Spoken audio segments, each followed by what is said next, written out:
or denied.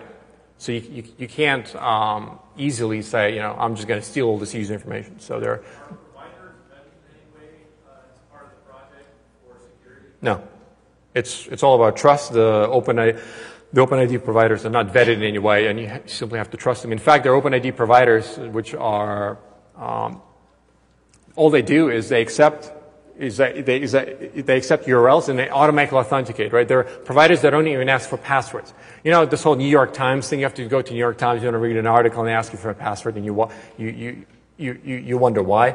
Well, if they were to support my OpenID, you can use the special OpenID providers who don't actually provide any authentication, right? It's a throwaway provider. So you go to New York Times, it asks you for your OpenID, you say throwawayprovider.com, you press sign in, it immediately takes you back. It doesn't even ask you. So the OpenID provider, A, is not vetted by the community, and B, can do anything it wants, right? So it doesn't actually have to provide any authentication at all, right? It can just immediately pass it through. But there is no official OpenID provider that can provide the security guarantees. There are a few players that are coming out that are building up this trust with the community, but you know, once again, they're just independent entities. Yeah. For the New York Times case, you're saying you could have OpenID providers, cypherpunks.net. Yeah. Yeah. So bugmenot.com today basically has all the passwords. It's a bugmenot OpenID equivalent.